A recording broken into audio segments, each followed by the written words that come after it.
Oke, sudah tampilan slideshow, Pak? Belum? Sudah dok. Sudah ya. Oke, jadi pada kesempatan kedua, eh, saya akan coba share tentang pelaksanaan perdarahan pasca salin atau perdarahan postpartum atau HPP. Banyak juga dipakai istilah seperti itu.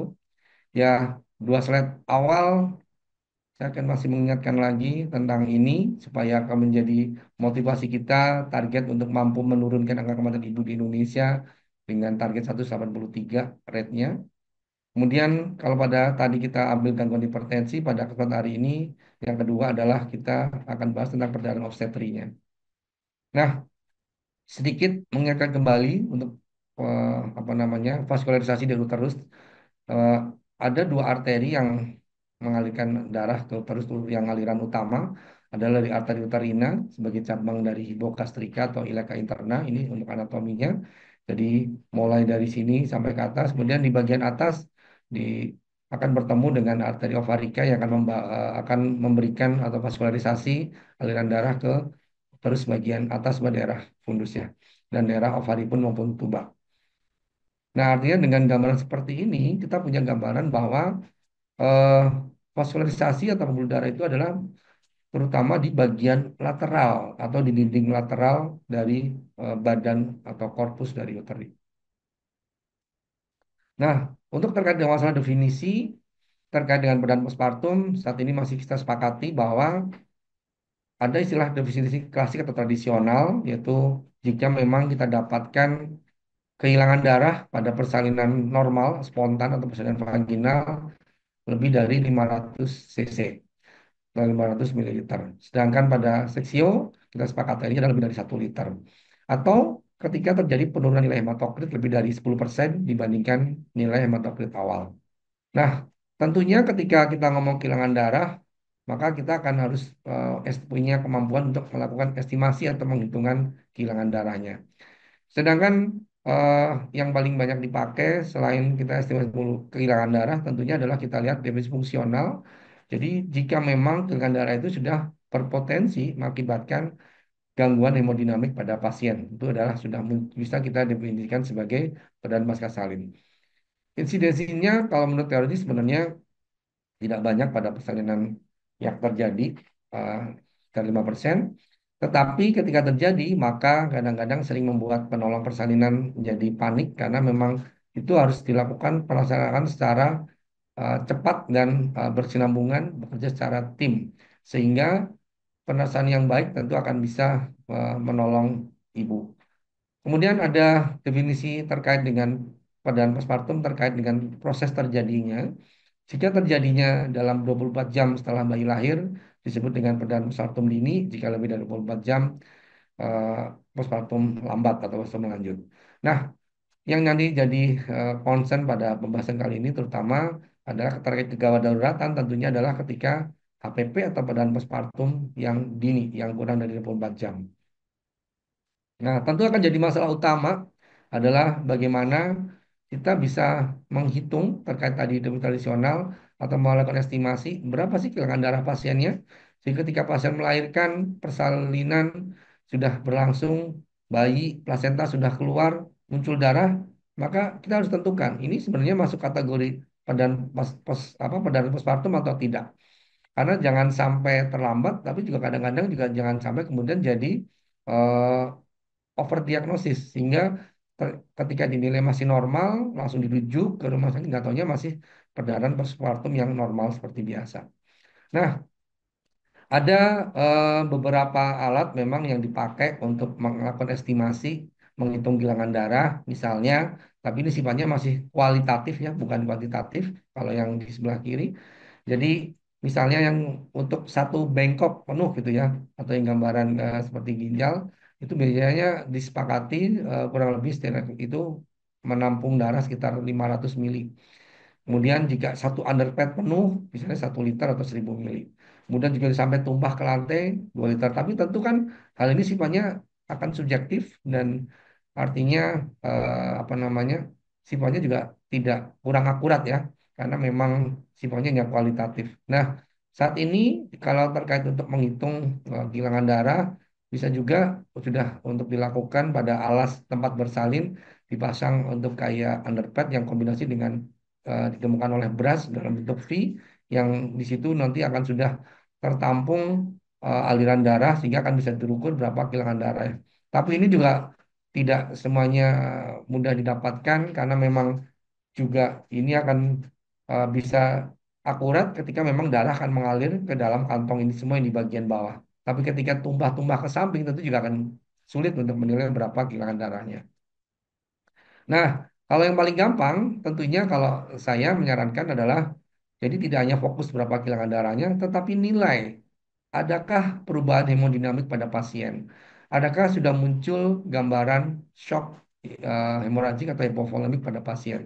Nah, ini kriteria-kriteria yang bisa kita ambil ketika memang pasien pasca salin sudah apa namanya berada di depan kita, maka yang paling utama tentu bahasa kita nilai adalah nadi, karena itu yang paling gampang dilakukan tanpa pakai alat, hanya tinggal nempelkan apa namanya jari saja untuk meraba nadi.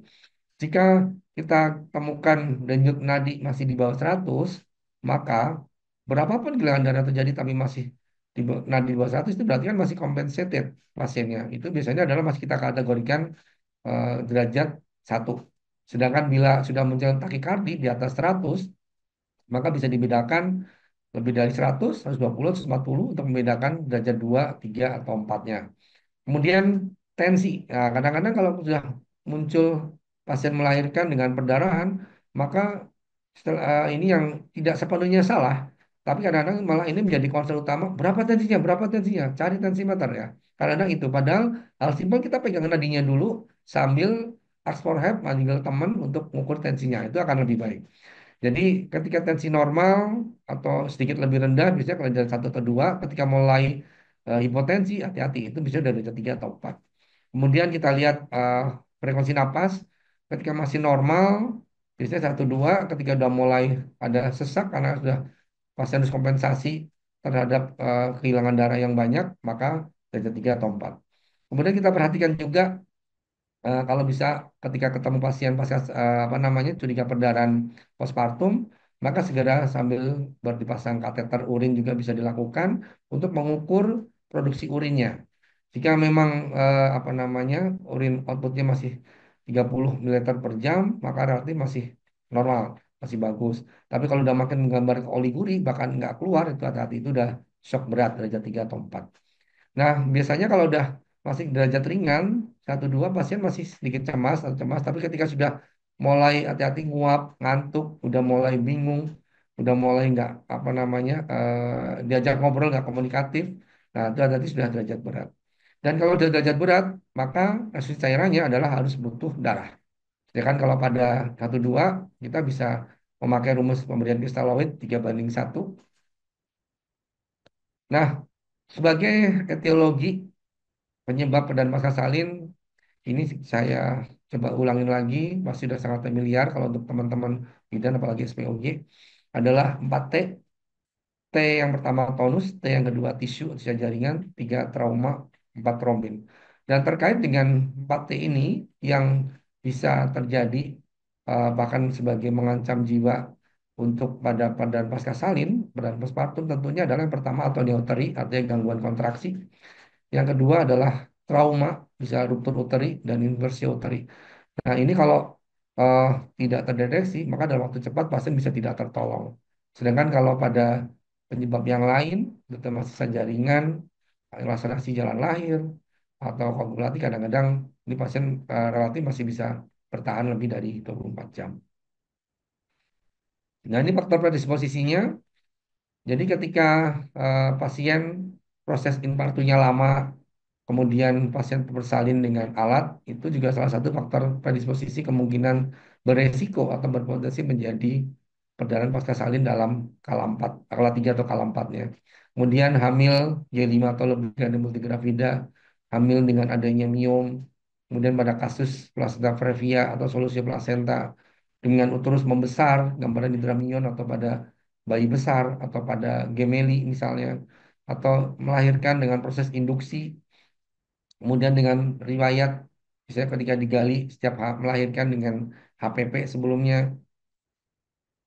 pasien hamil dengan kondisi preeklamsia berat atau eklamsi, apalagi anemia, gizi buruk, termasuk persalinan dengan apa namanya ILA itu juga berpotensi menjadi perdarahan postpartum. Jadi ketika kita temukan parturien atau wanita bersalin di hadapan kita dalam masuk faktor predisposisi ini, maka sarannya adalah tentunya akan menjadi warning buat kita, akan berkembang menjadi itu adalah segera pasang infus. Nah, itu yang paling gampang. Jadi karena ketika kita terlambat, apalagi kita hadapi pasien shock, seringkali akses intravena perifer menjadi sulit karena udah keburu kolap, maka pemasukan infus akan menjadi terlambat, jadi sulit dilakukan. Maka sarannya kalau saya itu, ketika udah masuk predisposisi ini muncul pada pasien, maka sebaiknya bersalin dengan terpasang infus. Itu akan lebih baik.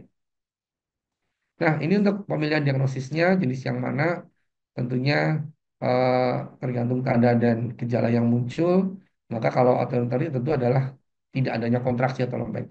Eh, Penegakan diagnosis autoimun harus secara cepat ketika sejak pasien melahirkan, sudah bayi placenta keluar, pastikan dalam 15 detik pertama kontraksinya bagus atau tidak. Jika bagus, ketika perdarahan masih terjadi, maka kita cek ada tidaknya trauma yang terparah misalnya ruptur uteri atau mungkin bahkan terbalik inversi uteri misalnya. Kemudian juga lihat adanya robekan jalan lahir mulai dari robekan porsio, mukosa vagina maupun perineum. Maka ketika kontraksi sudah bagus, kemudian tidak ada trauma, kita coba lihat lagi ada tidaknya sisa jaringan atau sisa plasenta yang belum bersih tertinggal, kita bisa sambil lakukan explore rongga uterusnya. Nah, prinsipnya adalah ada ketika berhadapan dengan badan postpartum, maka kita bekerja sebagai tim. Yang pertama tentu ask for help, kita minta bantuan teman yang lain yang memang ada saat itu shift bareng dengan kita. Dan makanya saat ini pun ketika kalau setahu saya di tempat-tempat apa bidan praktek mandiri pun ketika menolong persalinan sudah tidak disarankan lagi menolong sendiri. Artinya ketika pasien mau bersalin maka disarankan untuk manggil teman bidan terdekat. Tujuannya apa? Tujuannya adalah ini ketika ada tidak hanya satu kepala yang berdiri di situ, maka dua orang saja sudah bisa itu sebagai tim karena harapannya misalnya kita tidak mungkin akan misalnya melakukan sendirian sambil misalnya masase pundus uteri, sementara infusnya masih bermasalah, kemudian pasien juga berburukan, bayi jelek itu akan makin kompleks. Maka harus ada orang lain di samping kita dalam proses menolong persalinan. Kemudian dua poin utama yang lain adalah terkait transfusi cairan dan oksigenasi, dan yang ketiga poin komponen kedua adalah melakukan penanganan sesuai dengan etiologi dari perdarahan postpartumnya yang dari 4T tadi. Nah, pertama, komponen pertama terkait resusitasi cairan. Jadi, eh, segera berikan oksigen, bisa dengan nasal kanul jika memang sudah tercukupi, SpOD-nya bagus, atau kurang bisa kalau perlu diberikan dengan NRM. Kemudian pasang kateter urin untuk monitor produksi urinnya. Kemudian jika perlu diberikan infus dua jalur dengan aboget besar. Biasanya banyak di lapangan sih kita pakai ukuran 16 ya. Kemudian sambil sekalian ngambil apa namanya pasang infus, jangan lupa ambil darah sekaligus untuk crossmat untuk kebutuhan darahnya. Nah ini penting, poin keempat ini penting kita punya data pada saat antenatal care adalah tahu golongan darah pasien. Kalau tujuannya adalah ketika kita ingin butuh darah ke unit transfusi darah atau ke PMI akan lebih cepat kalau sudah tahu golongan darah pasiennya apa dibandingkan baru diperiksa pada saat eh, pasien sudah melahirkan. Kemudian pemberian cairan kristaloid kanal dengan cepat ini juga harus kita sambil pantau kondisi tanda vital pasien.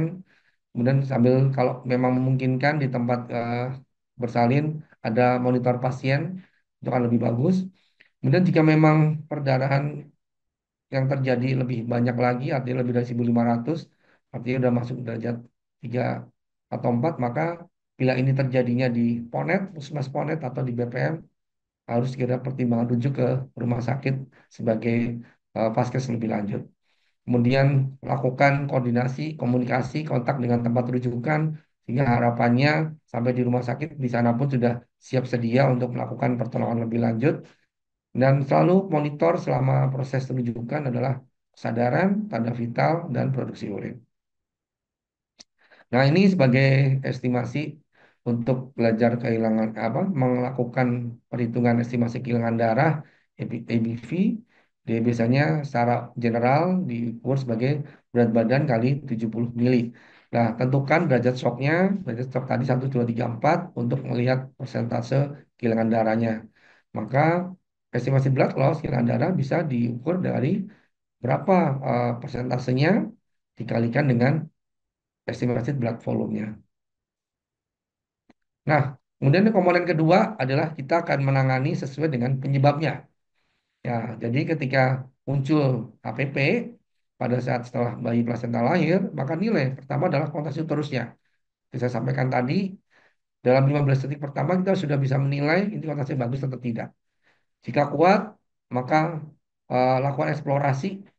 Adakah sisa jaringan, adakah trauma jalan lahir, baik hanya sekedar robekan saja atau bahkan yang terberat ruptur uteri atau bahkan inversi uteri. Jika memang ini tidak ditemukan, maka pilihan terakhir di gangguan pembekuan darah. Dan memang jika kontraksi lemah, maka lakukan apa namanya eksplorasi kavum uteri, pastikan tidak ada sisa jaringan maupun trauma. Maka jika memang bersih, kontraksi masih lemah, maka dilakukan penanganan sesuai dengan penanganan atonia uteri. Nah, yang pertama terkait atonia uteri. Jadi ketika gangguan kontraksi terjadi, maka segera pasang infus 2 jalur dengan jarum besar 16. Kemudian bisa kita berikan larutan kristaloid dengan hitungan 20 mili per kilogram berat badan dalam menit pertama.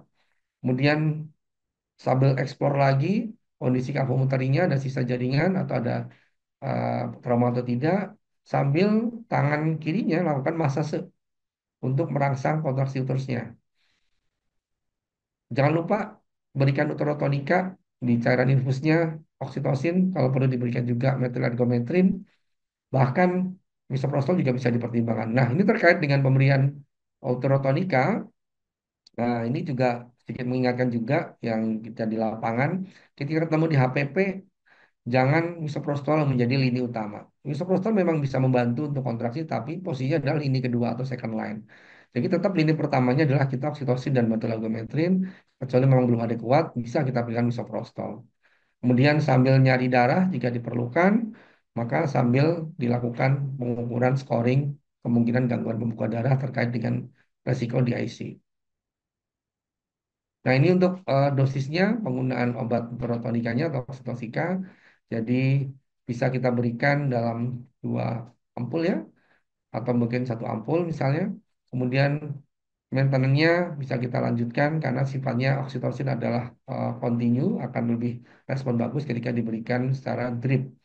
Beda dengan methylagonovin atau methylgometrin atau metergin, lebih gampang disingkatnya, diberikan bisa secara intravena dengan dosis 0,2 miligram dan itu sifatnya tetani, maka ketika responnya bagus maka terus akan langsung menegang. Bisa dilakukan pengulangan jika memang dirasakan belum ada kuat. Hati-hati dengan dosis apa namanya pemberiannya. Eh, Biasanya kita sepakati dosis maksimumnya tidak lebih dari 6 ampul untuk oksitosin dan 1 miligram, artinya 5 ampul untuk metilkometrin. Dan lini kedua bisa diberikan misoprostol untuk tambahan penguat kontraksi. Jika memang diperlukan bisa diberikan oral 3 tablet ataupun rektal 2 tablet. Ini juga bisa dilakukan pengulangan dosis dan maksimal bisa diberikan sampai 12 tablet terbagi dalam 3 dosis. Hati-hati sebagai apa namanya pada pasien asma atau nyeri dengan misoprostol karena memang meskipun reseptornya berbeda eh, tapi bisa juga terigus asmanya. Kemudian terkait dengan nyeri karena memang efek samping yang kadang sering terjadi pada misoprostol adalah pasien menggigil. Dan untuk terkait dengan methamphetamine pertimbangkan kebutuhan pengulangannya paling sampai dosis maksimal jika pasiennya ada hipertensi. Nah, kemudian jika perdarahan berlanjut dengan masase dengan tadi lini awal sudah kita berikan deuterotonika masih terjadi perdarahan, maka bisa dilakukan konversi bimanual baik internal maupun eksternal. Kemudian jika perlu dilakukan pasangan tampon, ini bisa nanti saya sampaikan terkait tampon dan balon kateter utama yang dari metode Saiba. Itu yang lebih mudah bisa kita kerjakan. Kalau dulu memang seringkali tanpa pomade padat ya dengan kain kasa, tapi sifatnya kalau kasa adalah dia tidak bisa menekan ke semua rongga pembuluh darah di kavum endometrium secara menyeluruh. Nah, kemudian poin ketiga sampai ketujuh adalah ini dilakukan di rumah sakit rujukan jika memang masih diperlukan tindakan definitif lebih lanjut terkait perdarahan yang masih terus berlangsung akibat atoneotorinya. Nah, ini yang saya sampaikan tadi saya singgung adalah metode Saeba. Artinya kenapa disebut Saeba? Karena memang tamponade balon kateter ini dulu dikenalkan oleh Prof. Saeba dari Bangladesh, kalau nggak salah. Dan caranya lebih gampang, simple, bisa kita kerjakan di tempat praktek, bahkan di Ponet atau bahkan di bidan praktek mandiri untuk penanganan perdarahan pasca salin terkait dengan atoneuteri. Jadi sekali lagi ketika memang sudah dipastikan kakomotornya bersih, tidak ada sisa jaringan maupun trauma, maka ketika masa seuterus sudah dikerjakan masih belum respon, uterotonika masih belum respon, maka ini bisa dipertimbangkan. Caranya gampang, cukup siapkan kateter, kondom, tali pengikat, kemudian terhubung dengan cairan infus dan cairan infus yang ada yang kita miliki dan kalau perlu dengan dipasang di kepada tiang. Kosongkan dulu kandung kencingnya, kemudian masukkan kondom teter, digabungkan, tapi jangan dimasukkan secara menyeluruh. Nanti biasanya kalau dalam penanganan padaran pasca salin, workshopnya ini seringkali diajarkan. Bahkan setahu saya kalau dalam bidan midwifery update ini sudah mulai dikenalkan untuk pemasangan kondom kateter sebagai penatasan perdarahan pasca salin. Jadi ketika sudah dilakukan pengikatan, bagian ujungnya, kemudian bagian pangkalnya ini dihubungkan ke eh, selang infusnya karena untuk mengalirkan cairan lewat lewat kateter ini. Nah, kemudian ketika sudah terhubung, maka kateter yang ada kondomnya dimasukkan ke dalam kavum-uteri, kemudian bisa mulai dilakukan pengaliran cairan, maka sifatnya air itu akan menyesuaikan bentuk di mana dia berada. Maka harapannya, karena kondom itu juga sifatnya fleksibel, ketika terisi cairan, maka ketika memang posisinya nanti volumenya sudah mampu menekan pembuluh darah di area endometrium, maka harapannya bisa berhenti.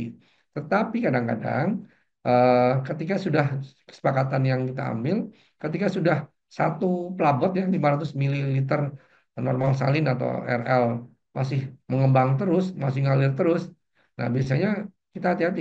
Ini berarti sudah tidak respon nih.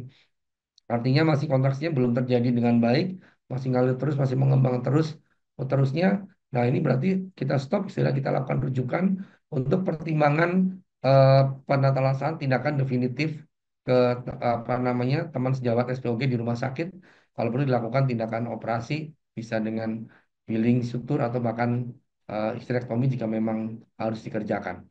Nah, kemudian setelah terpasang, kontraksi terus bagus, pertahankan diklaim, pertahankan untuk tidak ngalir terus lagi cairannya ke dalam kateter, maka dipantau observasi perdarahan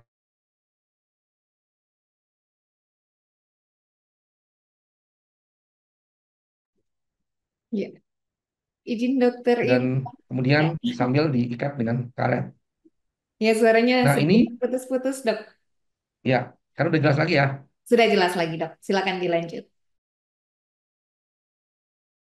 Set- Kateter masuk, maka di bagian porsionnya sambil dibantu dipasang kasak tampon untuk menekan supaya harapannya nggak keluar kateternya nggak melorot keluar.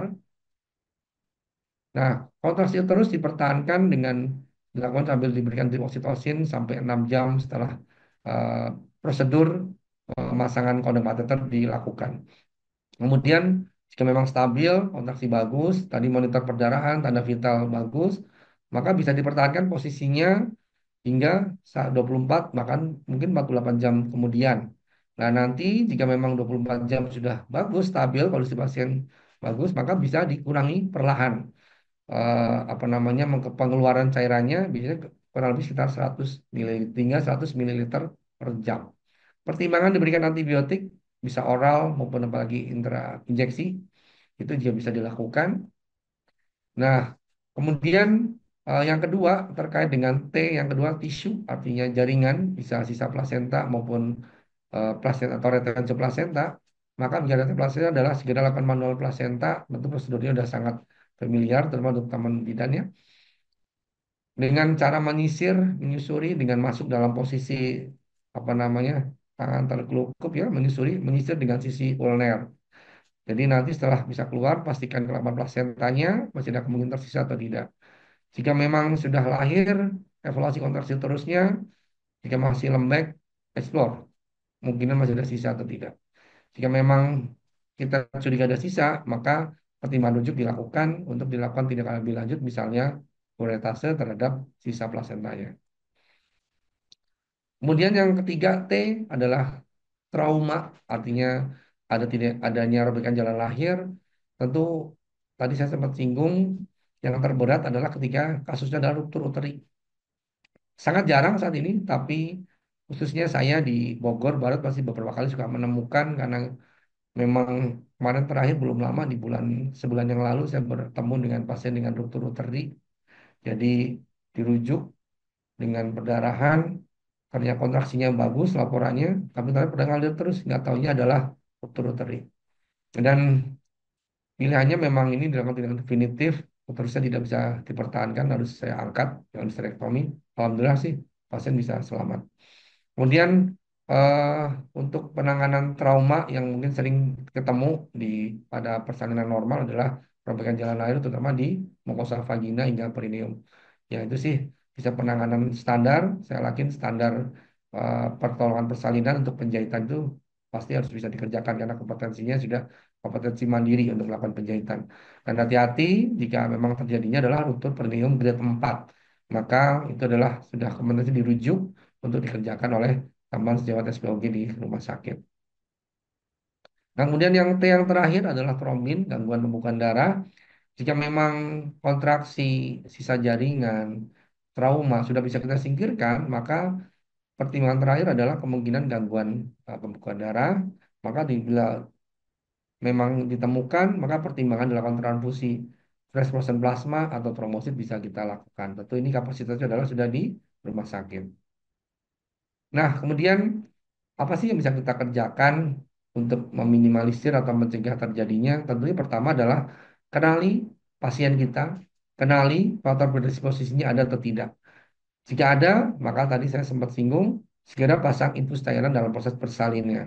Dan yang kedua, ini yang paling penting adalah dan sudah banyak dikenalkan dalam asuhan persalinan normal APN, melakukan manajemen aktif skala 3.